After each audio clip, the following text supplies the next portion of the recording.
Hello and welcome to Global Connections on Think Tech Hawaii. I'm Dr. Patrick Bratton of Hawaii Pacific University, and I'm joined by two of our graduate students at HBU who are going to talk to you about some of their exciting research projects that they're doing within our MA DMS program. So I'd like to introduce Sara Connis and also Richard Shaw. They have been in several of my classes. They've been a sheer delight, and I hope that you find them as enjoyable and as intellectually stimulating as I have found over the years with them in courses.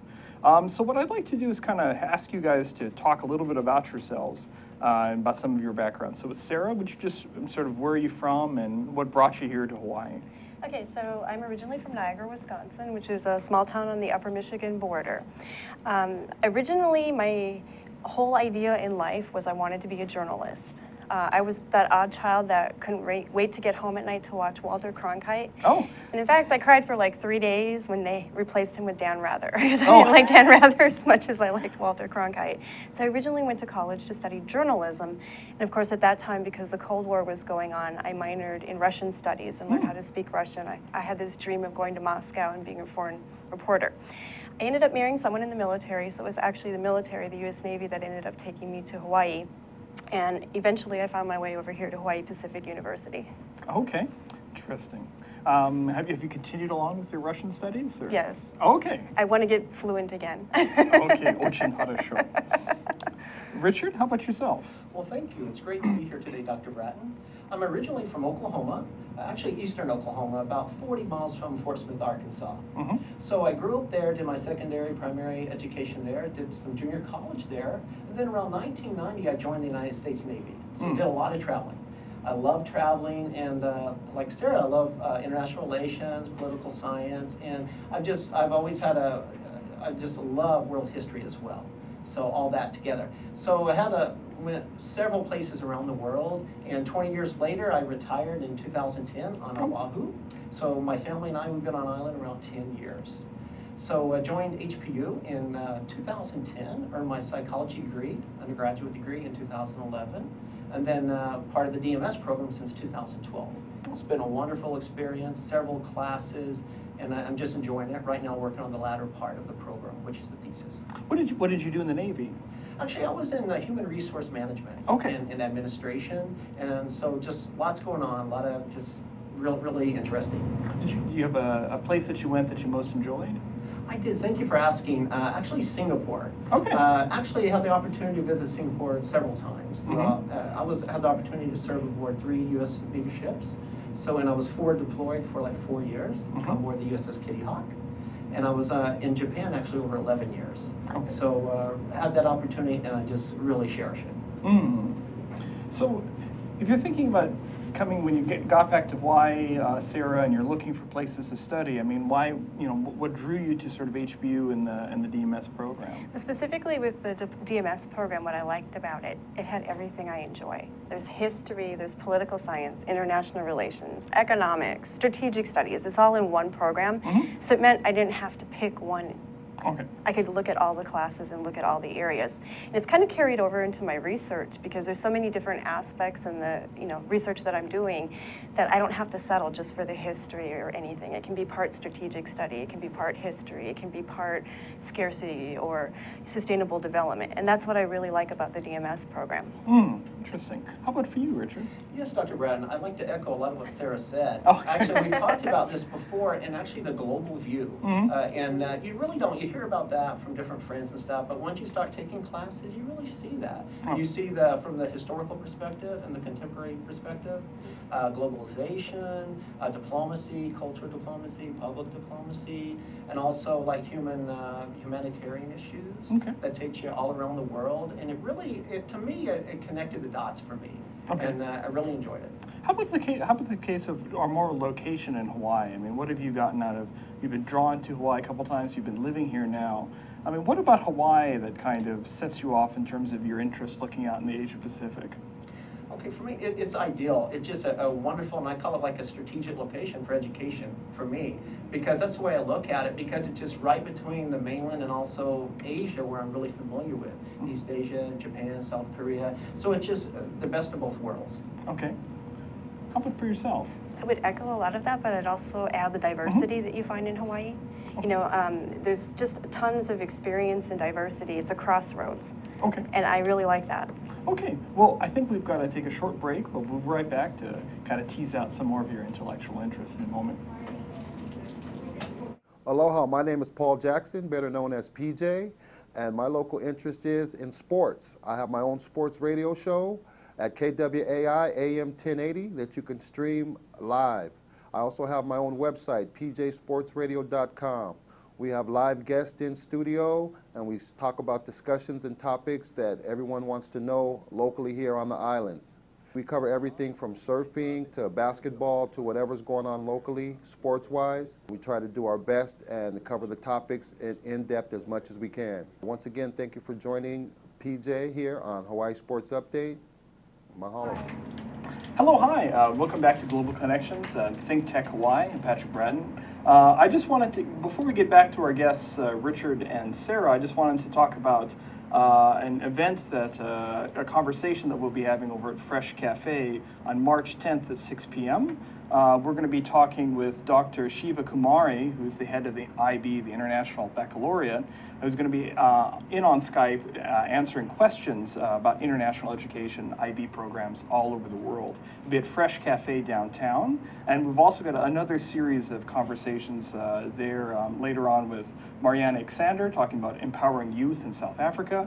That would be later on in April, but that's at Fresh Cafe downtown here in Honolulu. So I'd like to get back to Sarah and Richard. You're talking a little bit about the location.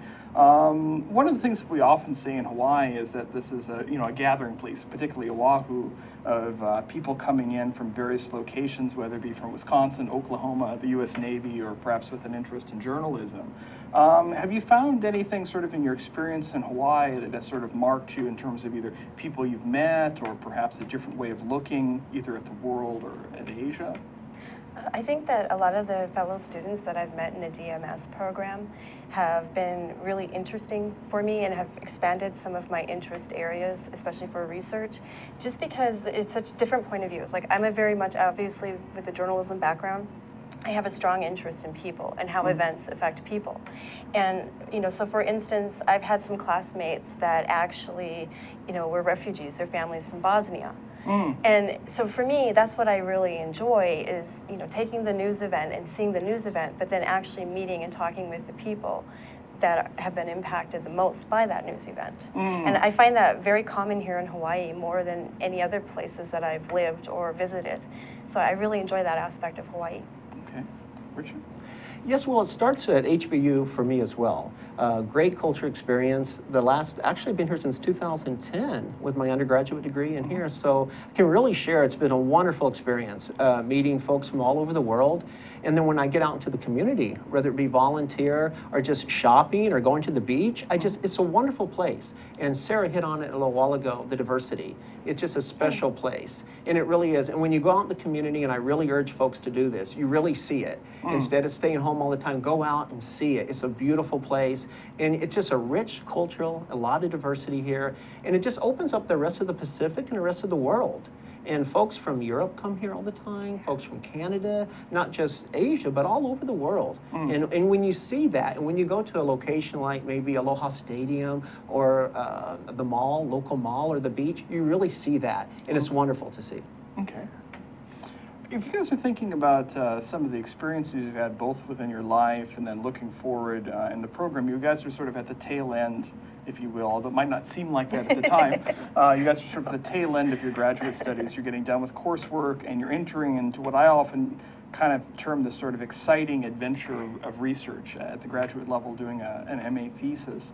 What were some of the things that were, there's lots of different topics you can pick. The world is a lot of international events that go on that you can choose to research.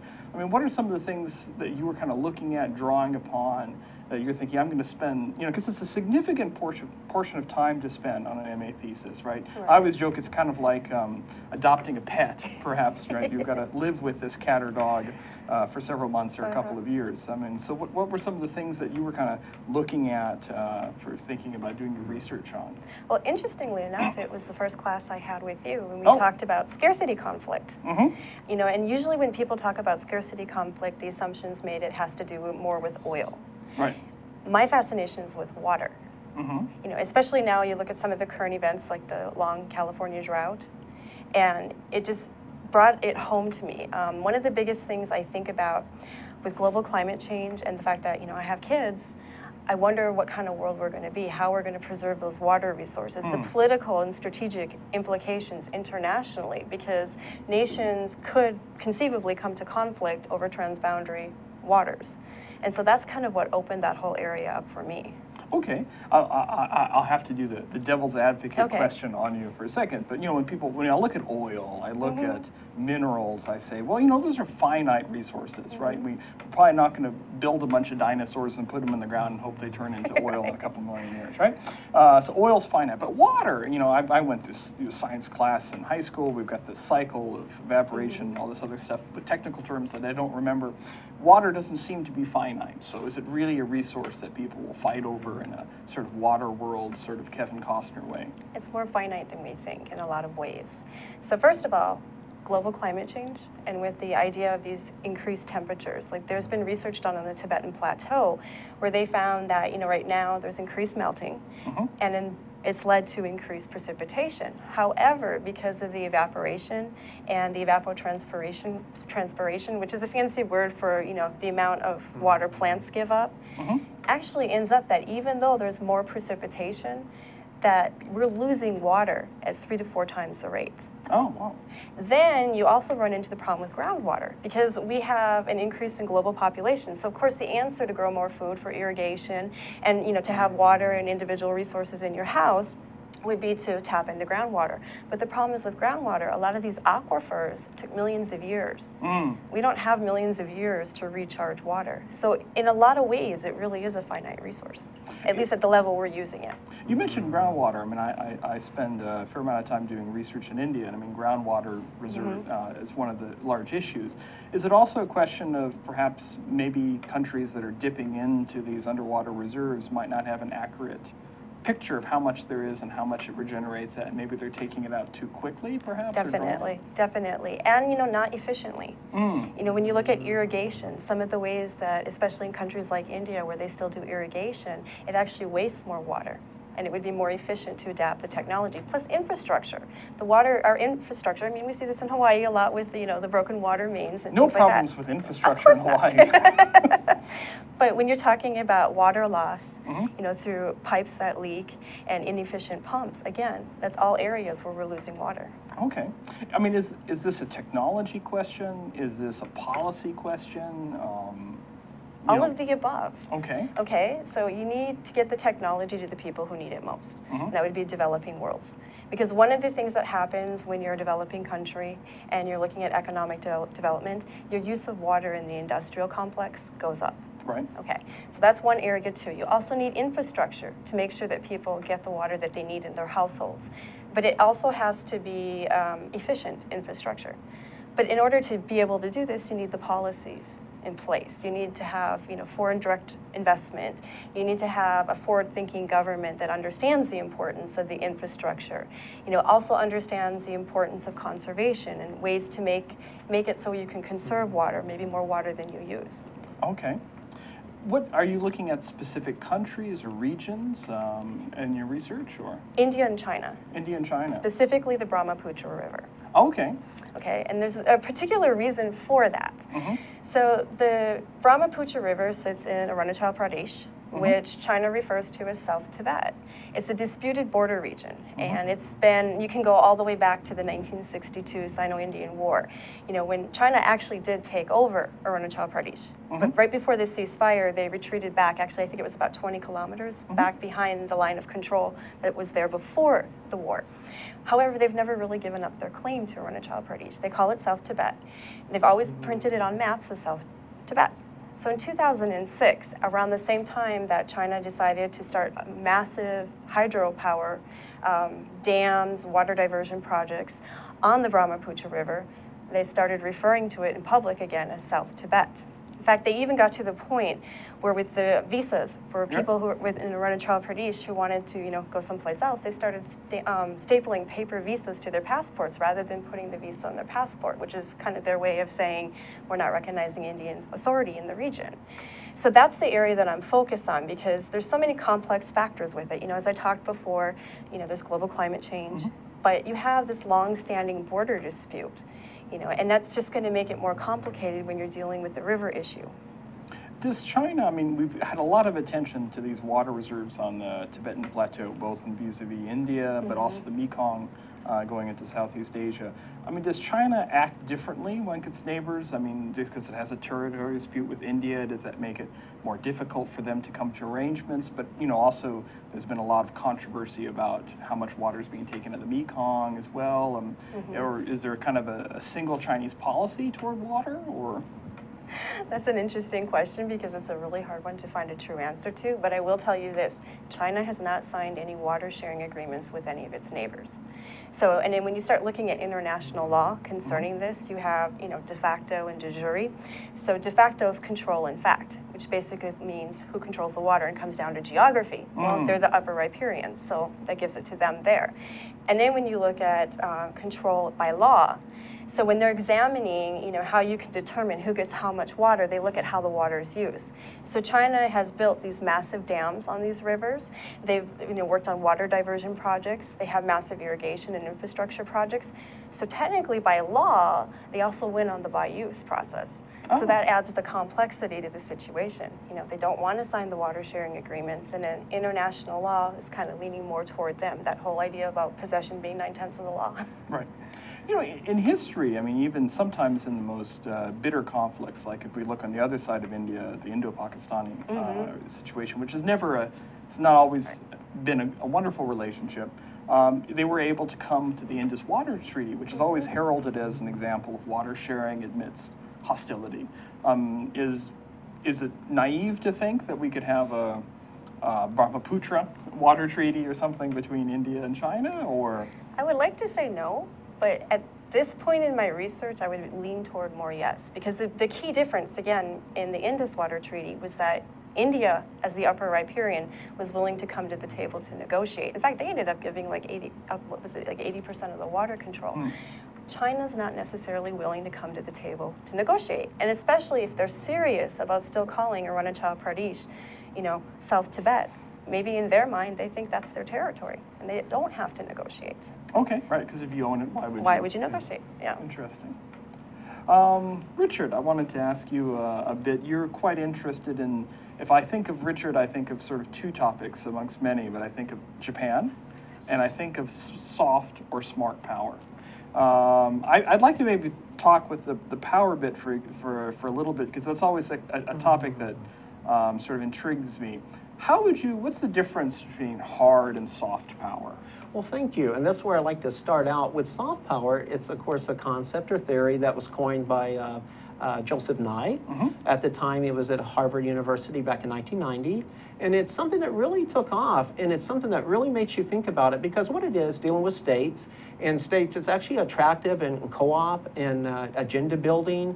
It's kind of like win-win. So instead of like using carrots and sticks that we use a lot of time, like enticing or military force, which is hard power, it's more of like, wanting people to want the outcomes that you want. And getting them to want that without coercing them. And it's, again, win-win. And he also hits on the idea of these transnational themes that are all around us today. We mentioned some like, globalization and all, humanitarian and peacekeeping. There's so many, and especially sustainable development, kind of my area.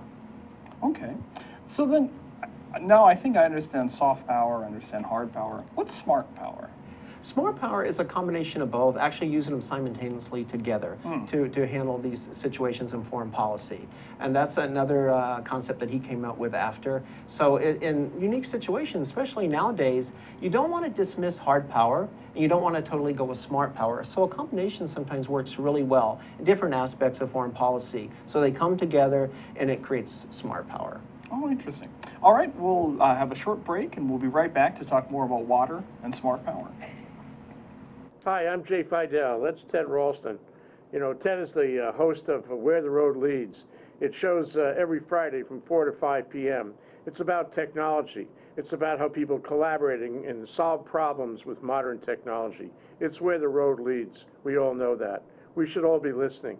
Join us there, 4 to 5 p.m. every Friday. Now, what about that do you agree with? All of it. I knew he'd say that. Aloha. Say aloha. Aloha. Good. Aloha, Yappers. This is your host, Kingsley, for the Yap Show. Every Friday, 3 p.m. to 4 p.m. Eastern Time. You can catch us here live, Think Tech Hawaii, and then later on, we upload to our YouTube channel. We talk about youth issues, policies, youth programs, and how to transition yourself into adulthood. But this was like a sign, I guess. Hey, life's like, hey, right. Now's your chance to go back to school, which I'm doing. Catch us here again live, 3 p.m. to 4 p.m. Hawaii Standard Time. Aloha. Hello, we're Global Connections on Think Tech Hawaii and Patrick Bratton, talking with a couple of my graduate students here, Sara and Richard. We're talking about water, we're talking about smart power, and a lot of contemporary sort of non-traditional issues within the Asia-Pacific region. Right before we left for a commercial, Sara was talking about some riparian issues between India and China. One thing I thought we could do to kind of help people understand is to talk a little bit about and sort of show you on a map the area that she's talking about in question, about the Sino-Indian border that's contested between the two countries. Maybe we'll move on from the map, that's fine. But looking at this, so we've got a whole host of issues between India and China, right? On the one hand, we've got these forces that push them together, right? So they're growing Asian powers. Some people, 10 years ago used to talk about Chindia, right? The rise of India and China together as sort of these two towering Asian colossus. And they're both very economically interdependent. Mm-hmm. They've got a long history of, sort of non-alignment, anti-colonialism back in the Cold War.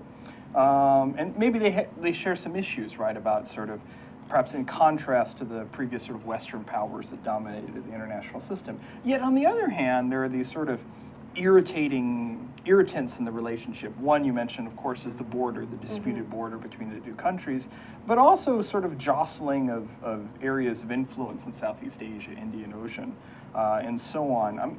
Is water going to be the issue that really drives these two rising giants to increased tension? Is that going to be the issue rather than, say, the border or the Dalai Lama or the relationship of the arms buildup? Is water going to be the driver, sort of the conflict? It's going to be one arm of the conflict. Okay. Okay, because they're so complex in their relationship. A lot of the relationship issues go back to Tibet. Mm-hmm. And the PRC takeover in 1950 of Tibet, because Tibet was a traditional border between the two countries, and it limited contact between them. And then, of course, with the uprising, the Tibetan uprising in 1959, mm-hmm. That's what kind of set off the border dispute and culminated in the 1962 border war. So I think that there's such a history there along that border that more than likely it'll be some of the border issue and some of their alliance forming within the region. Mm-hmm. That would be a big driver of the conflict. But I think water could also be one of the excuses for the conflict. Okay. And I think also too, if you look at Tibet, because when you talk about the border dispute, some people have argued that India missed a chance, an opportunity, because there's been times where China has offered, even swap. We keep the western sector of the border dispute, you keep the eastern sector. But sometimes some people have also criticized India for not playing the Tibet card well enough. Mm. And there's been some political changes within the Tibetan government in exile that would suggest that maybe India might have an opportunity to play that card. But then again, you're talking speculation, and there'd have to be some sort of international support and everything else. But as far as conflict, I think the water would be one arm. I think the border dispute is probably the bigger arm of the conflict because of its long-standing history. Where do you see, as maybe it's kind of one of those what-if questions, but where do you see the future of the Tibetan exile community and its relationship to the Indian government? Because we sometimes see indications of change. So the Tibetan Prime Minister in exile was invited to Modi's inauguration last year and so on, which was a bit of a surprise. And the Chinese took it well. I thought they didn't object too much to that. I mean, do you see perhaps Modi's government perhaps having a different relationship with the exile community, or? I think they might. I mean, there's indications, but like everything, it's hard to exactly say. But one thing that I've noticed about Modi's government, in September, they actually did a strategic shift on the border in Arunachal Pradesh. They've decided now to actually put a lot of money into developing that area. Originally, the strategic thought in that area was, you know, we leave it undeveloped and it makes it more challenging. It's a natural buffer, more challenging for Chinese troops to get across. But in the meantime, China has developed the infrastructure, roads, militarization, everything else on that side. So in September, Prime Minister Modi announced that he was going to actually put money into the region, including 6,000 kilometers of roads, estimated 30,000 troops, you know, improved military bases, improved the airports, and hospitals and schools. So you kind of wonder what he's trying to signal here. Interesting. Well, we've talked about India, we've talked about China. There's another Asian country, perhaps, we could also mention.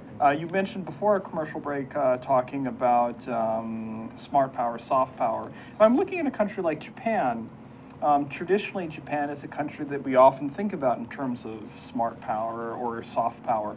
I mean, what are some characteristics or things that Japan has done with smart or soft power in the past or even in the present? Well, thank you, Dr. Bratton. I like to go back to the post-war, and then of course you see the economic surge in the 60s, 70s, 80s before the economic bubble. Of course, there was a lot of manufacturing, a lot of consumer electronics, a lot of industry that fed all that. And of course, that had a lot to do with it, and plus the pop culture that really, and still experiencing that internationally. You see that in China, and you see it in South Korea, and you see it in the United States. But that's a very good point, because I look at this like baseball, for example, and back to pop culture, the Olympics. Of course, they had the Olympics in 1964 in Tokyo, and coming in 2020, they're preparing for that right now. But as Joe Nye has a lot to say about this, there's only so much you can get with that. You know, how much is the message going to get across? Are you really going to win the hearts and the minds of folks by doing that? So, you know, there's some transnational issues like sustainable development, environmental issues, and that's kind of what I'm looking at. And Japan's infrastructure set up is wonderful. I mean, they really have a deep infrastructure on this, and a lot of it has to do with past experiences. We touched on that back in the early 70s. They had environmental issues with Minamata, Japan, which is in Kyushu, and they had actually a Minamata conference not too long ago, a couple years ago. So Japan has a tendency to do this. They experienced a massive earthquake like 1995, the Kobe earthquake, January 17th, and then 2011, of course. 311, as they call it. It's very significant, but the way Japan has done, they really rallied behind this with the theme of resilience, which is a huge aspect of sustainable development. And if they can just win the hearts and minds of other countries through this and selling this, and I really believe they can, because the deeper I get into this, the deeper I see all these initiatives, all these agencies that are really dedicated to this. And this is exactly soft power. This is what soft power is. Not to dismiss hard power, because you're still going to need it sometimes, especially with the instability right now in the region and a lot of issues going on right now. But still, soft power to me right now is the ideal time to harness it. Could you give us some examples, both in terms of projects or policies and then countries or regions where Japan's engaging? Absolutely, I would love to do that. Especially, and that's one of the things where I'm taking this is what, with their foreign policy, how can they use sustainable development as a soft power? So I look at their energy right now with their natural resources, especially after Fukushima experiences. Right now, they're still having difficulty with the nuclear facilities, and so it's a really hard time right now. So renewables for the last couple of years has been really looking promising in Japan. So harnessing those renewables and being dedicated as all Japan, as I like to call it. And you really see this in all Japan. The schools, the agencies, the NPOs, the NGOs, everybody's on top of this. And I really think that there's a lot of potential here. So with Russia, for example, is, you know, with energy security and with a pipeline, and that's been going back and forth the last couple of years. So with renewables and actually sustainable development is a really good platform for both countries to enter bilateral relations, I believe, especially with territorial disputes, the northern territories up there. I really feel this is a platform that they can launch, you know, sustainable development. Japan's been doing this, you know, for years. Even before the phrase was coined, Japan has been doing this. And this is what I feel really passionate about this topic. And Japan's been doing soft power for years, even before the term came up. So, and then, so there's Russia, and then there's, of course, East Asia. There's relations with China and also South Korea. And as we know, it's been in the news, especially the last few years. A lot of historical disputes, of course, the textbook issues, the comfort women, several issues that come up. And they're very sensitive, and of course, they're going to be passionate issues. And they have to be addressed. And I really feel this is a great platform to get these countries, you know, China, South Korea, Japan, maybe multilateral relations, bilateral relations, and they can really go far with this. And it's a common goal. And again, it's winning the hearts and minds of everyone involved. And it feels like everybody has taken a stake in this. And it's in our environment. And we only have one. And again, that's why I really like the sustainability platform, because there's two major aspects of it. You have being good stewards, taking care of the generations in the future, and then the resilience part, which is, you know, incorporates preparedness and preparing for don't be vulnerable. And that's how they're looking at this right now. And if we can pass that on to like East Asia and the rest of the community, international community, I think it's a win-win. How do you see this? As you well mentioned, many of these countries that Japan's engaging with, there's also this history, either in terms of contentious history or border disputes with them. Do you see the soft power sustainable development, is this a parallel track? So, okay, relations are bad on this issue, but we can have good relations on this other issue, and that allows us to make progress in terms of diplomacy, but also in terms of economics? Or is this a transformative tool where if we get good enough relationship on the sustainable development, soft power, et cetera, maybe we can change, you know, move beyond the historical issue or resolve the territorial dispute. So is this a parallel sort of pragmatic approach, or is this a transformative approach? I'm looking at it as the latter, a transformative approach. I think this has the potential to actually bypass all that. You know, eventually can get past the territorial disputes, get past the historical disputes, and it's going to be win-win for everybody. Just get past it. And that's the other thing with soft power, and Joseph Nye mentions this, and he mentions it quite often actually, it's a methodical process. It's a slow process. Don't expect results overnight. But you know, steps, you know, just take small steps, and maybe a decade from now, 2 decades from now, we can be past all that and into just sustainable, you know, multilateral relations, really building onto this. And the environment's gonna win, and the next generation is gonna win, for all of Asia and all for the international community. So again, it's a methodical process where hard power, you can get results tomorrow. It may not be the results you want, but you'll get results. But with soft power, it's gonna be methodical, gotta be patient, and that's part of it. I mentioned when talking with Sara about some of the transformations or changes in Indian foreign policy under Modi, we had similar sort of commentary about Abe in Japan, and we see, at least in the press at least, things coming out about Abe and some of his support group being more interested in a hard power, which is something that Japan has not sort of shied away from since World War II. With this, if we are seeing a shift or a more degree of comfort for Japan for hard power, is there going to be a push to move away from soft power, or is this going to be a more holistic approach of both, you know, hard and soft power? As Johnson used to say during the Vietnam War, right? You know, your military is your right and your diplomats are your left. So you have to, you know, 1, 2, 1, 2 sort of. Is that sort of Abe's vision, a sort of holistic hard and soft power Japan? I believe it is right now. And I think it's very key for Japan as they move on is not to lose sight of soft power. And I think right now with the way it is right now, the landscape in Japan, the way they're talking about the reinterpretation of Article 9, and as we're, you know, as a strong possibility as we move further. And a lot of that is, you know, Japan is going to need to go that way, but never lose sight of soft power, because I think it's just a really tremendous asset for Japan. and they've been, I like to use the word, they've been bottling this for years, and they have been, and they're doing a great job with it, and I think the potential, it's still untapped, and especially with sustainable development, because it's a relatively new term, relatively new concept. And so I think especially with India, it's very fascinating when I look at India, because there's so many transnational issues that come up, especially like with the infrastructure, the water infrastructure that Japan and India have been working with the last few years.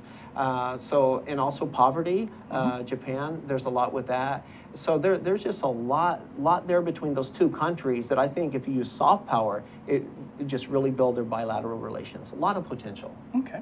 One thing that's interesting for both of you, I think, is that you're at the stage now where you've completed classes, you've been doing a lot of your reading work, but one thing that I've been quite interested in, both of you actually want to go and do some field work, which is some people do it at the graduate level, you know, at the master's level, some people wait to the PhD, but both of you as very ambitious MA students want to go and do field work. So I'd like to maybe kind of talk about some of the things, how you anticipate sort of doing some of this research, where places you might go, things you might do. So if you're looking at this water issue, India, China, what are you thinking about doing? Well, quite a few think tanks in New Delhi have experts, especially Brahma Chalani. Yes. One of the premier recognized water experts in that area. So I would love to be able to take a month at least and go to New Delhi and, you know, be able to interview with these people and talk with these people. I've reached out via email to some other American scholars to talk to them and try to find out, you know, some of their thought process. And I'm hoping there's a couple conferences coming up that I'm hoping to maybe get a chance to go to, because the more people I can talk to, the more interesting, you know, it becomes. There's also a couple NGOs in India that I'm very highly interested in. You know, they do projects like water catchment systems on public buildings. You know, catch the rainwater and then they use it to water crops, feed animals, things like that. So I would just like, from a total sustainable development side of the house, be able to talk and reach out some more with those NGOs to find out how they go there. Okay. What's your timeline? Are you looking at several months of research or a year of research, or what are you planning to do? Sometimes it feels like decades of research. For the purpose of this thesis, probably around a year. Okay. Is what I'm looking at. Interesting. You know, And going mostly to India, to China, are you thinking? I'd like to find out, I'd like to find scholars in China that I could talk with and be able to get more information. Okay, excellent.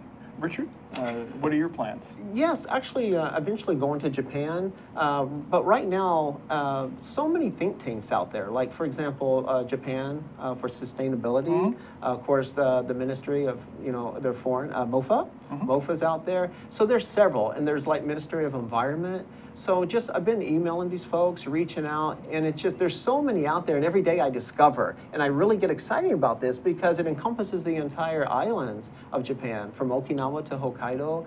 So in living in Japan over a decade, I'm very familiar with it. So I've been on all the islands in Japan, and I just really love the culture there. And just very familiar with different infrastructures there. So I think that's going to help. It's going to help a lot when I go back and forth with dialogue with these folks. So the partnership is there, and I'd love to sit down and talk to several of them. And I think the opportunity is going to be there. Excellent. All right, we'll take a short break, and we'll be right back with you. Hi, I'm your host on Think Tech Asia, Bill Sharp. I look forward to you joining us each Monday between 4 and 5 o'clock when we film right here in our studio in downtown Honolulu.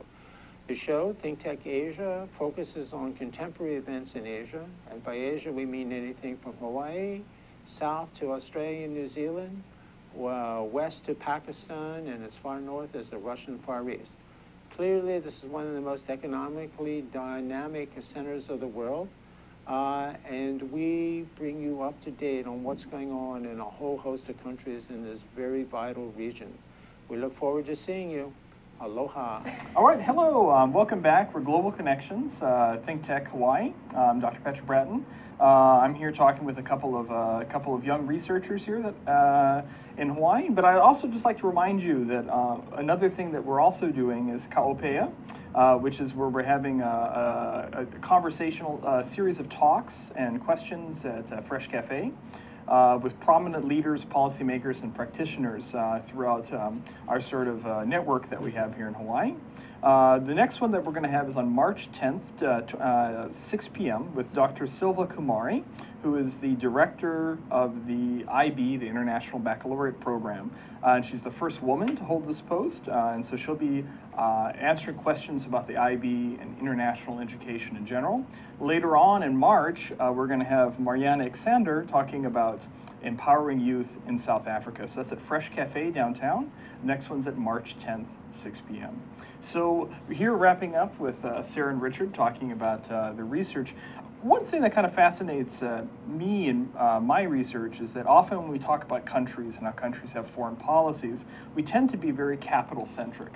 So here in the United States, we always talk about Washington or the Beltway. What are people inside the Beltway talking about, and so on and so forth. When we look at countries, we have the natural reductionist tendency as well. So views in Tokyo, views in Delhi, views in Beijing. Richard, for a lot of you lived in Japan for a number of years. You're talking about different places. If we're thinking about both soft power and then also the importance of sustainability, do you see a lot of regional differences in Japan? Because from my impression, I'm not a Japan expert. Japan tends to be often looked at as a very centralized country, rather than, say, a country with sort of always with distinct region, even though it's an island chain, which is kind of ironic. I mean, do you find a lot of differences regionally in Japan about how people are looking at sustainability, looking outside of soft power? I think if you would have asked me that question maybe 10 years ago, I would have said yes. I would have said, especially when I was living in Japan, it seemed like every time I drive to a different prefecture, people thought of different things different, especially even maybe sustainable development. They looked at it different. But within the last 10 years, there's been tremendous things that are happening, disasters around, and it's affecting all Japan. So right now, I would say all Japan is on this, and they realize that a lot is at stake here, especially with the natural resources, very minimal, and especially with Fukushima, the majority of the population in Japan is not for the nuclear right now to restart everything back up. They're looking at renewables. And just in a small amount of time, it's taken all of Japan, the all Japan approach, to harness this. And the renewables is incredible in a small amount. And I know there's a downside. There's saying a lot of startup money, a lot of other things would take, a lot of money. But in the long run, 2 or 3 decades from now, it could just be very promising. And so they wouldn't have to be so dependent on fuel as they are right now, from the Middle East and from other areas right now, maybe potentially Russia. So right now, and I'm really confident about this, and this is the way they approach their water system, the way they approach, fishing industry. It's just coming together as all Japan. And the other part of this is the population, of course. And right now, it's an aging population, as we know. Like a fourth of the population is what you consider elderly or over 65.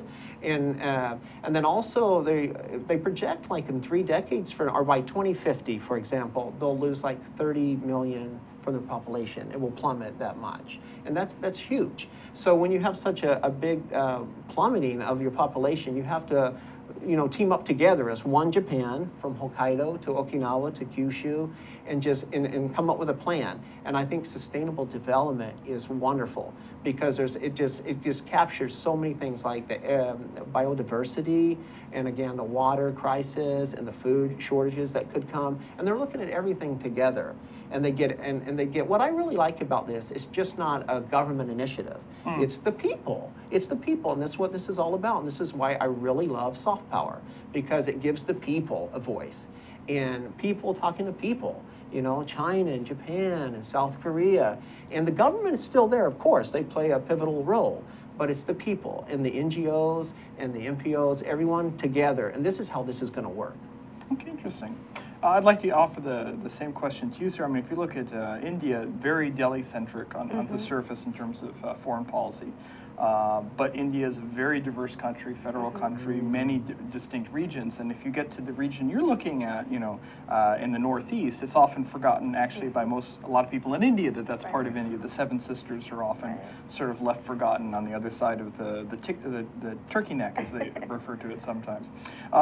If you're thinking about Indian attitudes both toward water and then maybe the potential threat that China poses, do you see a lot of regional variation in India? At first, yes. But I think what's really interesting about this water issue is it was the grassroots that brought it to the attention of Delhi. It was the NGOs on the ground that informed them of the dam building and possible impacts. It was grassroots movement by the people that are impacted the most. I mean, in that area on the Brahmaputra alone, over 60 million people rely for that river on their water and food security. So I think it's kind of interesting because I think it was a grassroots and a transnational through NGOs that actually brought it to the attention of Delhi. If you look at that Lowry poll, you see that environmental concerns are very important, you know, across the nation. So I don't think there's any doubt nationwide the issue on preserving their water and making sure they have it. But I find it fascinating that it was the people that brought it to Delhi, and now Delhi is starting to pay more attention to it. Okay. Interesting. So again, kind of interesting views in two different countries about the importance of sort of people-to-people and citizens diplomacy.